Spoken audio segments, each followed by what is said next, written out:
Finally সেই দিনটা চলেই আসলো, যার জন্য এত কেনাকাটা চলছিল। দেখতে দেখতে দিনটা চলেই আসলো। আজকে যাব আমরা আমার মামা শ্বশুর বাড়িতে, কালকে রয়েছে আমার কিন্তু ননদের বিয়ে। তার আগে এই যে আমি এখানে রেডি হয়েছি আর মাম্মামকে সুন্দর করে রেডি করিয়ে দিয়েছি। দেখো পায়ে আবার ছোট্ট কিউট কিউট দুটো জুতোও পড়েছে।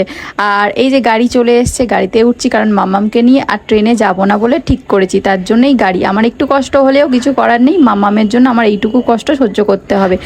টুইঙ্কেলের ঠাম্মি আর দাদাইকে টাটা করেই আমরা রওনা দিলাম। টুইঙ্কেল কিন্তু এই প্রথম অন্য কোথাও রাত কাটাবে, জানি না কেমন কি থাকবে। আর এইদিকে তো গাড়িতে যেতে যেতেই দুই মাইমে ঘুমিয়ে পড়েছি, দুপুরের ঘুমটা গাড়িতেই কমপ্লিট করেছি। ফাইনালি চলেই আসলাম মামার বাড়িতে। এখানেই রয়েছে কিন্তু আমাদের মেন অনুষ্ঠান। আর ঢুকতেই তোমরা দেখতে পেলে আমার ননদরা মিলে মাম্মামকে কি সুন্দর করে ওয়েলকাম করলো। কারণ মামাম প্রথম যখন এখানে এসেছিল তখন কিন্তু মামাম হসপিটাল থেকে সোজা এসেছিল, তখন জাস্ট দিদা উলুধ্বনি দিয়ে বরণ করেছিল, তার জন্য এখন ওরা একটু ভালোভাবে ওয়েলকাম করলো। আর এখানে দেখো ঘরে আসতে না আসতেই মাম্মামকে ঘিরে সবাই বসে পড়েছে। এইগুলোই তো একটা মজা, বাড়িতে বাচ্চা থাকলে এরকমই হয়।